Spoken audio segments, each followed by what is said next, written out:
ആയത്തുള്ള ഗമനീനെ കൊന്നുകൊണ്ട് മാത്രമാണ് ഇപ്പോൾ ഓർമോസ് തുറക്കാൻ പറ്റാതെ അങ്ങോട്ടും ഇങ്ങോട്ടും ഒക്കെ അടിയായിട്ടിരിക്കുന്നത്. അദ്ദേഹത്തെ കൊന്നു കഴിഞ്ഞാൽ എന്തായാലും ഇനിയിപ്പോൾ ഭരണവും അധികാരവും എല്ലാം ഇസ്രായേലിനും അമേരിക്കയ്ക്ക് കിട്ടുമെന്ന് വിചാരിച്ചിട്ടാണ് കൊന്നത്.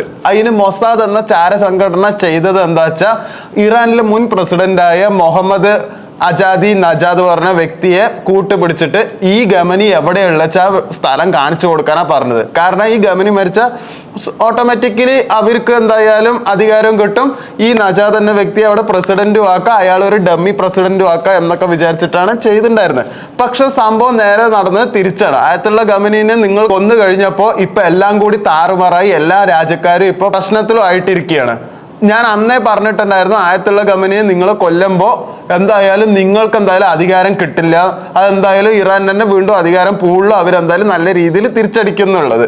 അത് മാത്രമല്ല, നിങ്ങൾക്ക് ഇത്രയും കാലം ആയത്തുള്ള ഗമനീനെ കൊന്നിട്ട് ഇപ്പൊ എന്താണ് നിങ്ങൾ നേടിയത്? ഒന്നും നേടിയിട്ടില്ല. നിങ്ങൾക്ക് ആയത്തുള്ള ഗമനീനെ കൊല്ലാൻ മാത്രമേ പറ്റിയിട്ടുള്ളൂ, ഇതുവരെയും തോൽപ്പിക്കാൻ പറ്റിയിട്ടില്ല. അപ്പൊ പ്രധാന വാർത്തകളിലേക്ക് സ്വാഗതം. എന്റെ കൂടെയുള്ള ശ്രീലക്ഷ്മിയാണ്. ഇത് നമുക്ക് അത് തന്നെയാണ്, യുദ്ധത്തിന്റെ വാർത്തയിലേക്ക് തന്നെയാണ് ആദ്യം പോകേണ്ടത്. ഇപ്പോൾ പറഞ്ഞ വാർത്തയുമായി കൂട്ടി വായിക്കേണ്ടത് തന്നെയാണ് ഈ പശ്ചിമേഷ്യയിൽ ഇപ്പോൾ ചോരക്കളി എന്നുള്ളതാണ് ആ മാതൃഭൂമിയുടെ മെയിൻ സ്റ്റോറി. മനോരമയിലും അതുതന്നെയാണ്, ആളിക്കത്തി ആശങ്ക.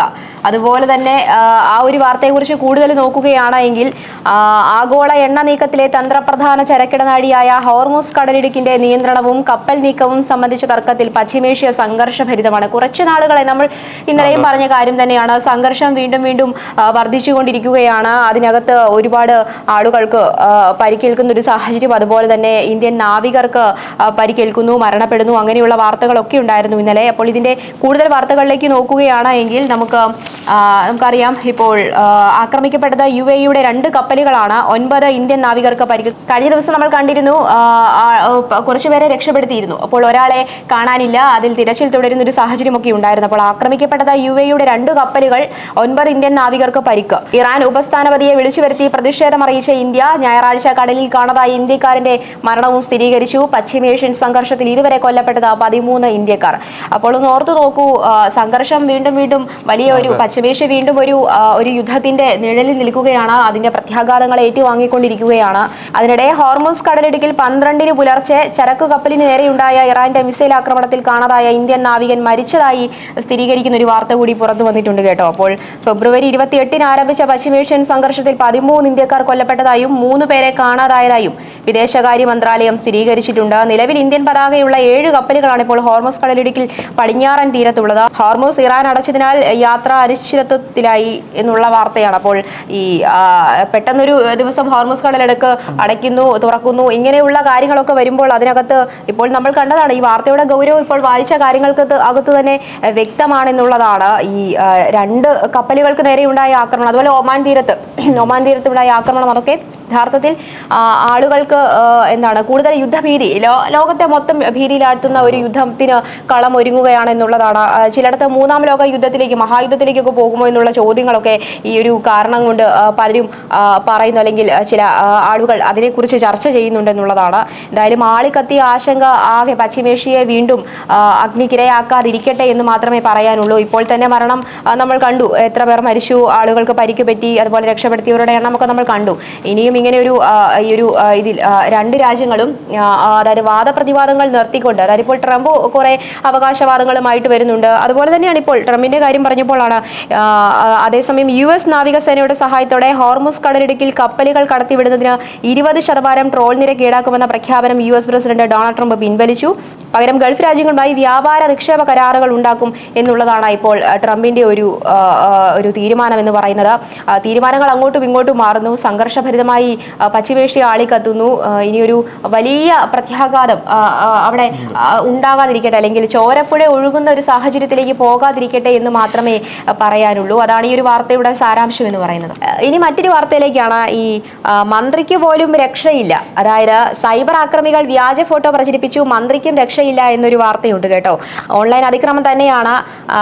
അതായത് കൊല്ലത്തെ ഒരു സ്കൂൾ ചടങ്ങിൽ പങ്കെടുക്കവേ തന്റെ ശരീരത്തിന്റെ ചിത്രം മാത്രം പകർത്തിയ ഒരാൾ സാമൂഹ്യ മാധ്യമത്തിൽ പോസ്റ്റ് ചെയ്തുവെന്ന് മന്ത്രി ബിന്ദു കൃഷ്ണ. മന്ത്രിയായ തന്നോട് ഇങ്ങനെ ചെയ്യാമെങ്കിൽ സാധാരണ സ്ത്രീകളുടെ അവസ്ഥ എന്താകുമെന്നും മന്ത്രി ചോദിച്ചു. അപ്പോൾ കേരള പത്രപ്രവർത്തക യൂണിയൻ ഡൽഹി ഘടകം സംഘടിപ്പിച്ച പരിപാടിയിൽ സംസാരിക്കവെയാണ് മന്ത്രിയുടെ ഒരു വെളിപ്പെടുത്തൽ എന്നുള്ളത്.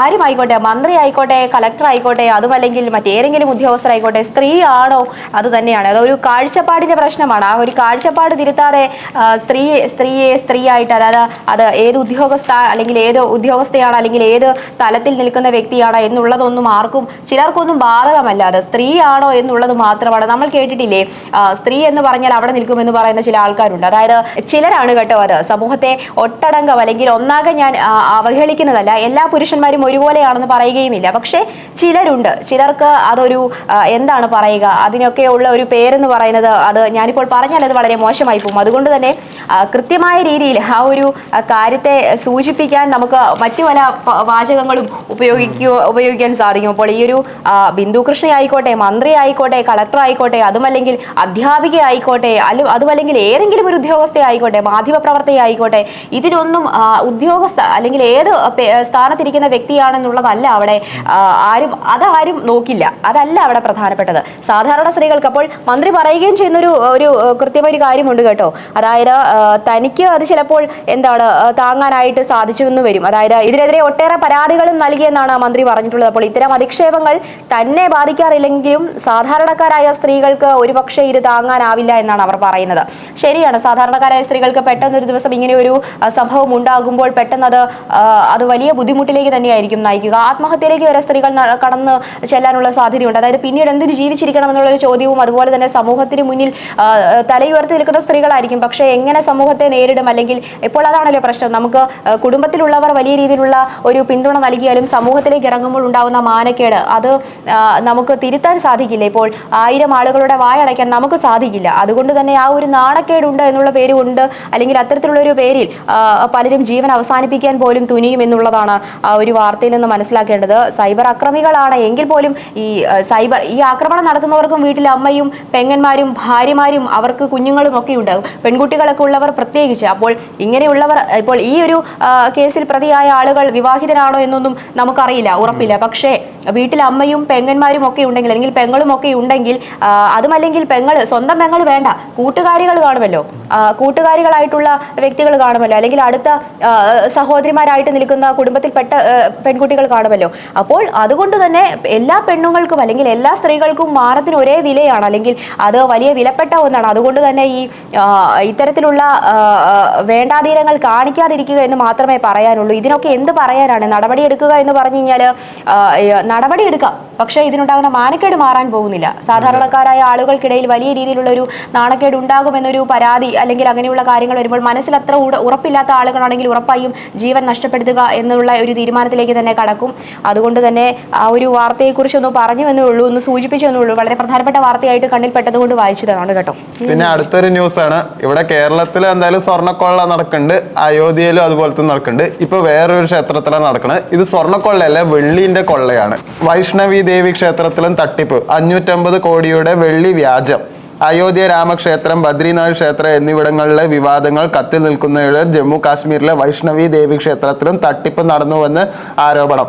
വിഷയത്തിൽ ജമ്മു കാശ്മീരിലെ ചീഫ് ജുഡീഷ്യൽ മജിസ്ട്രേറ്റ് കോടതി ഇടപെട്ടു. ക്ഷേത്രത്തിൽ ഭക്തർ സമർപ്പിച്ച വെള്ളി വഴിപാടുകൾ സംബന്ധിച്ച് രേഖകൾ ഹാജരാക്കണമെന്ന് ക്രൈംബ്രാഞ്ചിനോട് നിർദ്ദേശിച്ചു. 550 കോടി രൂപയുടെ വെള്ളി വഴിപാടുകളുമായി ബന്ധപ്പെട്ട രേഖകളാണ് ആവശ്യപ്പെട്ടത്.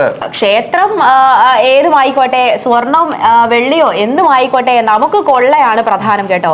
അതായത് അത് സ്വർണമായിക്കോട്ടെ വെള്ളി ആയിക്കോട്ടെ, അമ്പലം കണ്ടാൽ ഞങ്ങൾ കക്കും, അല്ലെങ്കിൽ അമ്പലം കണ്ടാൽ, അമ്പലത്തിലെ സ്വത്ത് കണ്ടാൽ ഞങ്ങൾ കക്കും. അതാണ് ചിലരുടെ ഒരു ഭാവം. അതുകൊണ്ട് തന്നെ വൈഷ്ണോദേവി ക്ഷേത്രത്തിലാണെങ്കിലും, അതുപോലെ ശ്രീനഗറിലെ മറ്റോ ക്ഷേത്രമാണ്. അപ്പോൾ അയോധ്യ രാമക്ഷേത്രം ആയിക്കോട്ടെ, ബദ്രിനാഥ് ആയിക്കോട്ടെ, ഏറ്റുമാനൂർ ആയിക്കോട്ടെ, അതുമല്ലെങ്കിൽ വൈക്കം ആയിക്കോട്ടെ, ഒന്നും പോരാ നമ്മുടെ ശബരിമല ക്ഷേത്രം ആയിക്കോട്ടെ, ഒരുപാട് ഭക്തരെത്തുന്ന, അതുപോലെ ഭക്തി നിറയുന്ന, ഭക്തി നിർഭരമായ ഒരു അന്തരീക്ഷം സൃഷ്ടിക്കുന്ന ക്ഷേത്രമാണ് കേട്ടോ ശബരിമല എന്ന് പറയുന്നത്.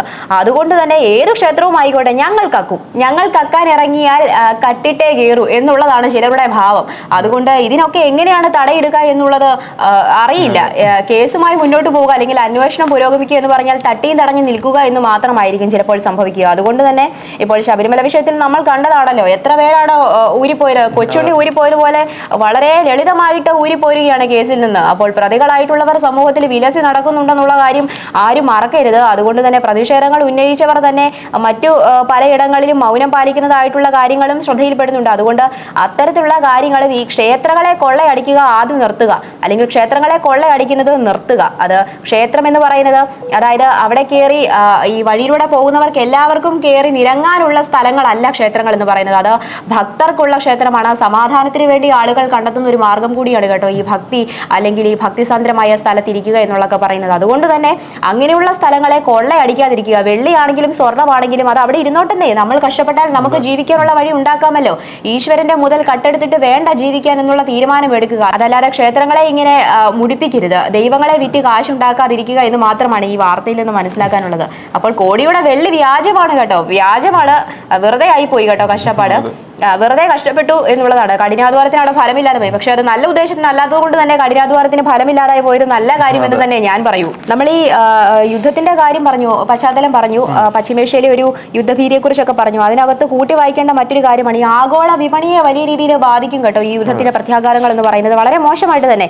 നമ്മൾ ഇവിടെ ഇരിക്കുന്നു എന്ന് പറയുന്നതല്ല, യുദ്ധം നമ്മളെ യാതൊരു തരത്തിലും ബാധിക്കില്ല എന്ന് പറയുന്നത്. ചിലരുടെ ഈ വാർത്തയെക്കുറിച്ച് അല്ലെങ്കിൽ യുദ്ധത്തെക്കുറിച്ച് പറയുമ്പോൾ നമ്മളിവിടെയല്ല, നമ്മളെന്തിനാ അത് ശ്രദ്ധിക്കുന്നത് എന്നുള്ള രീതിയിൽ ചിലർ സംസാരിക്കുന്നത് കേട്ടിട്ടുണ്ട്. അപ്പോൾ അതല്ല, അങ്ങനെയല്ല, അത് തിരുത്തേണ്ടതുണ്ട്. കാരണം അവിടെ ഉണ്ടാകുന്ന യുദ്ധത്തിന്റെ ഭീതി അല്ലെങ്കിൽ യുദ്ധത്തിന്റെ പ്രത്യാഘാതങ്ങൾ നമ്മളെ വലിയ മോശമായിട്ട് ബാധിക്കും കേട്ടോ, അത് മനസ്സിലാക്കേണ്ടതുണ്ട്.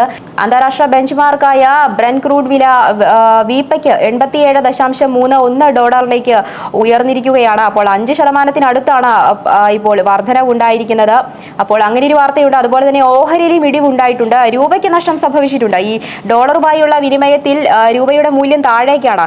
ഇറാനിൽ വീണ്ടും യുദ്ധം ഉറക്കുകയും അസംസ്കൃത എണ്ണ വില കൂടുകയും ചെയ്തതോടെ വിനിമയ വിപണിയിൽ രൂപയുടെ കരുത്തു ചോർന്നു. ഡോളർ ഒന്നിന് 96.28 രൂപ എന്ന നിരക്കിലാണ് ദിവസം അവസാനിച്ചത്. 60 പൈസയുടെ നഷ്ടം അതിലുണ്ടായിട്ടുണ്ട്. അപ്പോൾ ആ ഒരു വാർത്ത കൂട്ടി വായിക്കുന്നതാണ്. ഈ എണ്ണ വിപണിയും അല്ലെങ്കിൽ എണ്ണവിലയും ഒക്കെ വർദ്ധിപ്പിക്കുന്ന സാഹചര്യത്തിൽ അത് വലിയ ബുദ്ധിമുട്ടിലേക്ക് തന്നെയായിരിക്കും നയിക്കുക. നമ്മളെ ബാധിക്കും. ഇറാൻ ഇസ്രായേൽ ആയിക്കോട്ടെ, അവിടെ പശ്ചിമേഷ്യയിൽ നടക്കുന്ന യുദ്ധമായിക്കോട്ടെ, നമ്മൾ ഇന്ത്യക്കാരെ അത് മോശമായി ബാധിക്കും. എന്തിന് ഹോർമസ് കടലെടുക്കുക അടച്ചിട്ടാൽ പോലും നമ്മളെ അത് ബാധിക്കും. അതുകൊണ്ട് തന്നെ അത് നമ്മളെ ബാധിക്കുന്ന വാർത്തയാണ്, നമ്മളെ ബാധിക്കുന്ന വിഷയമാണ്. അതുകൊണ്ട് അറിഞ്ഞിരിക്കുക വിഷയങ്ങളെ കുറിച്ച്, എന്തൊക്കെയാണ് സംഭവിക്കുന്നത് എന്നുള്ള ഒരു ലോക വിവരത്തോടെ ജീവിക്കുക. ചുറ്റുപാട് എന്താണ് സംഭവിക്കുന്നത് എന്നുള്ള കാര്യത്തിൽ ഒരു ലോക വിവരം എപ്പോഴും നമുക്ക് ഉണ്ടായിരിക്കണം. അതാണ് ആ ഒരു വാർത്തയിൽ, അല്ലെങ്കിൽ ആ ഒരു പ്രത്യാഘാതം എങ്ങനെ നമ്മളെ ബാധിക്കും എന്നുള്ള കാര്യം പറഞ്ഞു എന്നുള്ളൂ. കഴിഞ്ഞ കുറച്ചു കാലം മുമ്പ് PSC റാങ്ക് ഹോൾഡേഴ്സിന് ജോലി കിട്ടാത്തതുകൊണ്ട് അവർ സെക്രട്ടേറിയറ്റിൽ സമരം ചെയ്തിട്ടുണ്ടായിരുന്നു. മുട്ടുകുത്തി നടന്നിട്ട് അങ്ങനെയുള്ള സമരമൊക്കെ ചെയ്തിട്ടുണ്ടായിരുന്നു. എന്നാൽ PSC മാത്രമല്ല, ബാക്കിയുള്ള റാങ്ക് ഹോൾഡേഴ്സിന് അങ്ങനെ കിട്ടാറില്ല. വേറൊരു ന്യൂസാണ്. ഓൾ കേരള LP-ST റാങ്ക് ഹോൾഡേഴ്സിന്റെ നേതൃത്വത്തിൽ സെക്രട്ടേറിയറ്റിന് മുന്നിൽ നടത്തുന്ന അനിശ്ചിതകാല റിലേ നിരാഹാര സമരത്തിന്റെ ഭാഗമായി ഉദ്യോഗാർത്ഥികൾ മണ്ണ് തിന്ന് പ്രതിഷേധിക്കുകയാണ് അവർ ചെയ്തിരിക്കുന്നത്. ഫോട്ടോ അടക്കം അവർ കൊടുത്തിട്ടുണ്ട്. എനിക്ക് ഒന്നേ പറയാനുള്ളൂ, നിങ്ങൾ സമരം ചെയ്തോളൂ, ജോലി കിട്ടേണ്ടത് നിങ്ങളുടെ അവകാശം തന്നെയാണ് എന്ന് പറഞ്ഞിട്ട് മണ്ണ് തിന്നിട്ട് നിങ്ങൾ മണ്ടത്തരം കാണിക്കല്ലേ. മണ്ണ് നിന്നിട്ട് നിങ്ങൾക്ക് എന്തെങ്കിലും പ്രശ്നം വന്നാൽ അതിനെന്തായാലും സർക്കാർ എന്തായാലും ഉത്തരവാദിത്തം ഏറ്റെടുക്കൊന്നുമില്ല. അത് ഉറപ്പുള്ള ഒരു കാര്യമാണ്. നിങ്ങൾക്ക് വേണിച്ചാൽ നിരാഹാര സമരം കിടക്കാം, ബാക്കിയുള്ള എന്ത് വേണിച്ചാലും ചെയ്യാം. മണ്ണ് നിന്നിട്ട് എന്തെങ്കിലും ചെയ്താൽ നിങ്ങൾ എടുത്ത തീരുമാനമാണ്. അതിലെന്തായാലും സർക്കാർ ഒന്നും ചെയ്യാനും പോകുന്നില്ല, നിങ്ങൾ മണ്ടന്മാരായിക്കൊണ്ടിരിക്കുക തന്നെ ചെയ്യുള്ളൂ. ഇപ്പോൾ നടപടികളൊന്നും ഉണ്ടാകുന്നില്ല, പ്രതിഷേധങ്ങൾ കനക്കുന്നു എന്ന് മാത്രമേ ഉള്ളൂ, അന്വേഷണം പുരോഗമിക്കുന്നു എന്നുള്ളൂ, അല്ലാതെ അതിലൊരു നടപടിയോ കാര്യങ്ങളോ ഒന്നും തന്നെ സ്വീകരിക്കുന്നില്ല. അപ്പോൾ ഇത്തരത്തിലുള്ള പ്രവണതകൾ ഓക്കെ, ശരിയാണ്, നമുക്ക് ഒരു കാര്യം വന്നാൽ നമുക്ക് പ്രതിഷേധിക്കാനുള്ള അർഹതയുണ്ട്. നമ്മുടെ രാജ്യത്ത് സ്വാതന്ത്ര്യമായിട്ട് നമുക്ക് പ്രതികരിക്കുവാനും അതുപോലെ തന്നെ നമ്മുടെ പ്രതികരണങ്ങൾ മറ്റുള്ളവർക്ക് മുന്നിൽ പ്രതികരിക്കുവാനും അതുപോലെ തന്നെ ആശയങ്ങൾ പ്രകടിപ്പിക്കുവാനും വിനിമയം ചെയ്യാനും ഒക്കെയുള്ള സ്വാതന്ത്ര്യമുണ്ട്, പ്രതിഷേധിക്കാനുള്ള സ്വാതന്ത്ര്യമുണ്ടെന്നേ. പക്ഷേ ഇത്തരത്തിലുള്ള ഒരു കാര്യം അത് അവരുടെ നിവൃത്തികേടാണ് കേട്ടോ. നമ്മൾ അതിനെ വിമർശിക്കുന്നത് മാത്രമല്ല, അത് അതിന്റെ മറുവശത്ത് ആ ഒരു മനുഷ്യരുടെ വലിയ ഒരു നിസ്സഹായ അവസ്ഥ കൂടി ഉണ്ട് എന്നുള്ളതാണ്. ഇത്തരത്തിലുള്ള ഒരു വലിയ കഠിനകരമായ ഒരു രീതിയിലേക്ക്, ഒരു പ്രതിഷേധത്തിലേക്ക് കടക്കണമെങ്കിൽ അവരുടെ അവസ്ഥ എത്രത്തോളം ദുരിതപൂർണമായിരിക്കണം എന്ന് ഓർത്ത് നോക്കുക. അപ്പോൾ ഈ അധികാരികളൊക്കെ കാണാതെ പോകുന്നത് എന്താണെന്നുള്ളതാണ് ഇപ്പോൾ ഇത് സംഭവിച്ചു, ഇതിനകത്ത് പ്രതികരണമായിട്ട് ആരെങ്കിലും എത്തിയോ? ഞാൻ ശ്രദ്ധിച്ചില്ല, ആരും തന്നെ എത്തിയിട്ടില്ല. അപ്പോൾ ഇതൊന്നും ആരും കാണുന്നില്ല. മറ്റു വിഷയങ്ങളിലൊക്കെ സംസാരിക്കുവാനും വിമർശനങ്ങൾ ഉന്നയിക്കുവാനും തമ്മിൽ കൂട്ട അടി നടത്തുവാനും ഒക്കെ രാഷ്ട്രീയ പാർട്ടികളിലെ നേതാക്കന്മാർക്കും രാഷ്ട്രീയക്കാർക്കും ഒക്കെ വലിയ ഒരു ഇഷ്ടമാണ്. അതിനോടൊരു വലിയ താല്പര്യമാണ് എല്ലാവർക്കും. അതല്ലാതെ ഇത്തരത്തിലുള്ള ആളുകളെ ബാധിക്കുന്ന, സാധാരണക്കാരായ ആളുകളെ ബാധിക്കുന്ന വിഷയമാണ്. ഇവരുടെ അധ്വാനത്തിനും കഠിനാധ്വാനത്തിനും യാതൊരു വിലയും കൽപ്പിക്കാത്ത നടപടി സ്വീകരിക്കാതെ എന്തിനാണ് ഗവൺമെന്റ് മുൻപോട്ട് പോകുന്നത്? അതായത് ഇതിനകത്ത് ഒരു നടപടി സ്വീകരിക്കുന്നത് മാത്രമേ ഉള്ളൂ, അവരെ കാണാനോ അല്ലെങ്കിൽ ഒരു തീരുമാനം ഉണ്ടാക്കാനോ ആരും മുതിർന്നിട്ടില്ലെന്നുള്ളതാണ്. അതൊക്കെ യഥാർത്ഥത്തിൽ പ്രതിഷേധത്തിന് അർഹതയുള്ള കാര്യം തന്നെയാണ്, പ്രതിഷേധാർഹം തന്നെയാണ്. പക്ഷേ ഇത്തരത്തിലുള്ള കുറച്ച് പവർ കൂടിയ ഇത്തരത്തിലുള്ള പ്രതിഷേധങ്ങളിലേക്ക് കടക്കുന്നത് കുറച്ച് ഒരു മണ്ണൊക്കെ കഴിക്കുക അല്ലെങ്കിൽ വാരി കഴിക്കുക എന്ന് പറയുന്നത് അവരുടെ അവസ്ഥയാണ്. അത് ഞങ്ങൾ മനസ്സിലാക്കുന്നു. പക്ഷേ ഇത് കാണാനുള്ള കണ്ണ് ഉദ്യോഗസ്ഥർക്കും ഇതുമായി ബന്ധപ്പെട്ട വ്യക്തികൾക്കുമൊക്കെ ഉണ്ടാകട്ടെ എന്ന് മാത്രമാണ് ഞങ്ങൾക്ക് പറയാനുള്ളത്. നിങ്ങൾക്ക് ജോലി പോയ വാണിച്ച ഗവൺമെന്റിന്റെ അനുഭവം വന്നിട്ട് വേറൊരു ജോലി കിട്ടിയെന്നെങ്കിലും വരും. പക്ഷെ മണ്ണ് വന്നിട്ട് ജീവൻ പോയ വേറെ ജീവൻ കിട്ടില്ല. അത് നമുക്കിവിടെ അറിയാവുന്ന കാര്യമാണ്. അതായത് ആശുപത്രികളിൽ നിന്ന് ഉള്ളിൽ കത്രിക വെച്ചും അല്ലെങ്കിൽ സൂചി വെച്ചും ഒക്കെ തുന്നിക്കെട്ടി വിടുന്ന ഗവൺമെന്റ് ആയിരുന്നു, അല്ലെങ്കിൽ അത്തരത്തിലുള്ള സൗകര്യമായിരുന്നു നമുക്കിവിടെ ആശുപത്രികളിൽ ഉണ്ടായിരുന്നത്.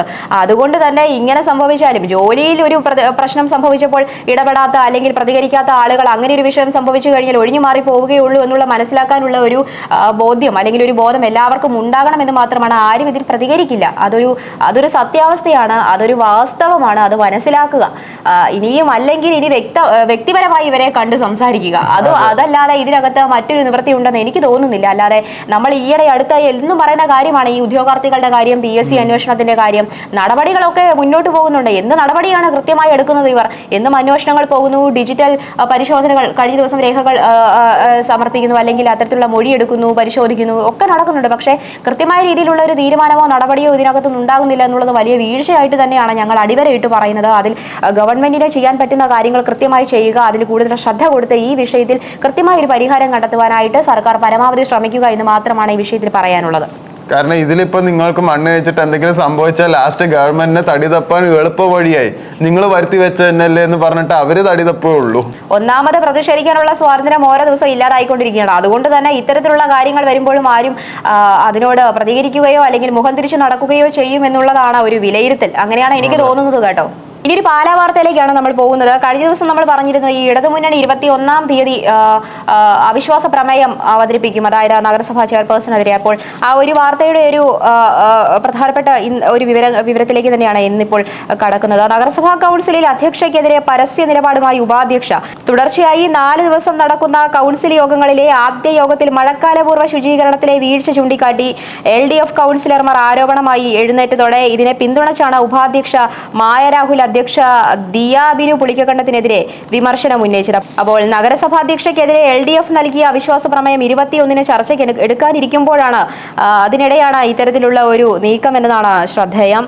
അപ്പോൾ ഈ പലതരത്തിലുള്ള വീഴ്ചകൾ സംഭവിച്ചിട്ടുണ്ട് നഗരസഭയ്ക്ക് എന്നുള്ളതാണ്. ഈ മഴക്കാലപൂർവ്വ ശുചീകരണവുമായി ബന്ധപ്പെട്ടും അല്ലെങ്കിൽ മറ്റു പലതരത്തിലുള്ള വിവരങ്ങളിൽ അല്ലെങ്കിൽ വാർഡുകൾക്കായുള്ള ഫണ്ട്, നഗരസഭയിൽ നിന്ന് കാണാതായ ഫയൽ എന്നീ വിഷയങ്ങളിലൊക്കെ ചർച്ചയ്ക്ക് ഇത്തരത്തിലുള്ള വിഷയങ്ങളൊക്കെ എടുത്തിരുന്നു. അപ്പോൾ 17 വരെ കൗൺസിൽ തുടരുമെന്നാണ് അറിയുന്നത്. അപ്പോൾ ഈ അജണ്ടകളെല്ലാം കൂടി ഒരു ദിവസത്തെ കൗൺസിൽ യോഗത്തിൽ അവതരിപ്പിക്കണമെന്ന് ആവശ്യപ്പെട്ടിട്ടും പ്രതിപക്ഷം കത്ത് നൽകിയെങ്കിലും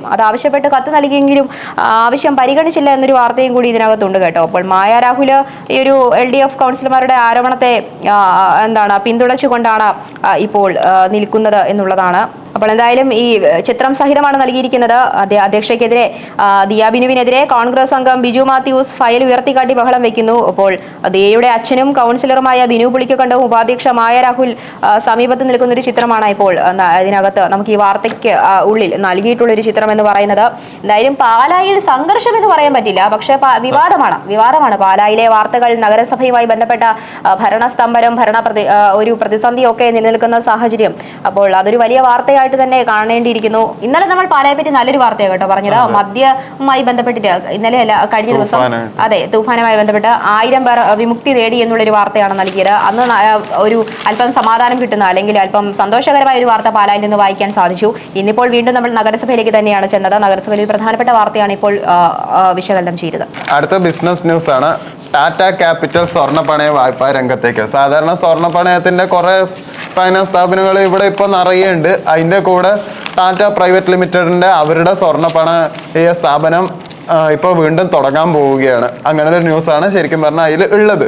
ഈ കോറോ ഹെൽത്തുമായി ബന്ധപ്പെട്ട കൂട്ടപ്പിരിച്ചുവിടലുമായി ബന്ധപ്പെട്ട് നമ്മൾ കഴിഞ്ഞ ദിവസം വാർത്തകൾ ചർച്ച ചെയ്തതാണ്. ഇപ്പോൾ കോറോ ഹെൽത്ത് കമ്പനിയിൽ നിന്ന് ജോലി നഷ്ടമായവർക്ക് വിവിധ IT കമ്പനികളിൽ ജോലി അവസരമൊരുക്കുമെന്ന് മന്ത്രി PK കുഞ്ഞാലിക്കുട്ടി. ഇക്കാര്യത്തിൽ കേരളം മാതൃക കാട്ടുമെന്നാണ് അദ്ദേഹം പറയുന്നത്. കാര്യത്തിൽ നീക്കുപോക്കുണ്ടാകുകയാണെങ്കിൽ അത് നല്ലതാണ്. നിർമ്മിത ബുദ്ധി അടക്കമുള്ള സാങ്കേതിക പുരോഗതി മൂലം താൽക്കാലിക തിരിച്ചടികൾ ഉണ്ടാകുമെങ്കിലും ഇത് മറികടക്കാൻ കഴിയുമെന്നും ഉദ്യോഗാർത്ഥികൾക്കും നിർമ്മിത ബുദ്ധിയിലടക്കം പരിശീലനം നൽകാൻ തയ്യാറാണെന്നും GTech പ്രതിനിധികൾ അറിയിച്ചിട്ടുണ്ട്. അപ്പോൾ മറ്റുള്ള ഇടങ്ങളിൽ അവർക്ക് ജോലി തരപ്പെടുത്തി കൊടുക്കും, അല്ലെങ്കിൽ മറ്റ് കമ്പനികളിൽ നിയമനം നൽകാൻ ധാരണയായി എന്നുള്ള ഒരു വാർത്തയാണ് വരുന്നത്. അപ്പോൾ IT പാർക്കുകളിലടക്കം തിരുവനന്തപുരം, കൊച്ചി, അതുപോലെ കോഴിക്കോട് IT പാർക്കുകളിലൊക്കെ തൊഴിൽ നൽകുമെന്ന് ഇക്കാര്യത്തിൽ ആവശ്യമായ നടപടി ആരംഭിച്ചതായും GTech chairman Jijo G John പറഞ്ഞിട്ടുണ്ട്. അപ്പോൾ എന്തായാലും അത് ഒരു നല്ല കാര്യമാണ്. ഒരു വരുമാനമില്ലാതായതിൽ തീരുമാനമെടുക്കുക എന്ന് പറയുന്നത് നല്ല കാര്യമാണ്. അപ്പോൾ നടപടികൾ സ്വീകരിക്കുമെങ്കിൽ അത് വലിയ നല്ല തീരുമാനമായിട്ട് തന്നെ അതിനെ കണക്കാക്കേണ്ടിയിരിക്കുന്നു. അടുത്ത സ്പോർട്സ് വാർത്തയാണ്. ചൊവ്വാഴ്ച രാത്രി 12 ആകുമ്പോൾ, ഇന്നലെ 14-ാം തീയതി അല്ല, ശരിക്കും പറഞ്ഞാൽ പുലർച്ചെയാണ് സ്പെയിനിന്റെയും ഫ്രാൻസിന്റെയും കളി നടന്നത്. എല്ലാവരും അറിഞ്ഞിട്ടുണ്ടാവും. ഞാൻ പേഴ്സണലി ഫ്രാൻസ് ജയിക്കും തന്നെ വിചാരിച്ചത്. കാരണം എംപാപ്പ അത്ര വലിയൊരു വൻമതിലായിട്ട് നിൽക്കണവും കൊണ്ട് എന്തായാലും ജയിക്കുന്ന വിചാരിച്ച്. പക്ഷെ സംഭവം നേരെ തിരിഞ്ഞ നടന്നത്. സ്പെയിന് 2 ഗോളിന് നല്ല അടിപൊളിയായിട്ട് ജയിച്ചു. ശരിക്കും പറഞ്ഞാൽ ഫ്രാൻസിന് ഒന്നും ചെയ്യാൻ പറ്റിയില്ല ഇന്നലെ. അതൊരു സങ്കടകരമായിട്ടുള്ള ഒരു ഇതാണ്. നമ്മൾ പ്രതീക്ഷിക്കാത്ത ആൾക്കാരൊക്കെയാണ് നന്നായിട്ട് ഇപ്പോൾ സ്കോർ ചെയ്യുന്നത്. അതുപോലെ ഇന്ന് വൈകുന്നേരം 12:30 എന്തായാലും ഇംഗ്ലണ്ടും അർജന്റീനയുടെയും കളിയുണ്ട്. അതിലെന്തായാലും മെസ്സിക്കൊപ്പം തന്നെ കട്ടക്ക് നിൽക്കുന്ന ഒരാളാണ് ഹാരി കെയ്ൻ. അപ്പൊ എന്തായാലും ഇംഗ്ലണ്ട് ഒട്ടും മോശം ടീമല്ല എന്നുള്ളത് എല്ലാവർക്കും അറിയാം. എന്തായാലും ഇന്ന് വൈകുന്നേരം കാണാൻ ആര് ജയിക്കും എന്നുള്ളത്. ഇപ്പോൾ നമ്മൾ എല്ലാ വാർത്തകളെ കുറിച്ചും ചർച്ച ചെയ്തു. ഒരുമാതിരി പ്രധാനപ്പെട്ട എല്ലാ വാർത്തകളും നിങ്ങളിലേക്ക് എത്തിക്കാൻ ശ്രമിച്ചിട്ടുണ്ട്. അതുപോലെ തന്നെ കായിക വാർത്തകളെ കുറിച്ചും പറയുകയുണ്ടായി. എന്തായാലും പത്രവാർത്താസ് ഇവിടെ പൂർണ്ണമാവുകയാണ്. നന്ദി.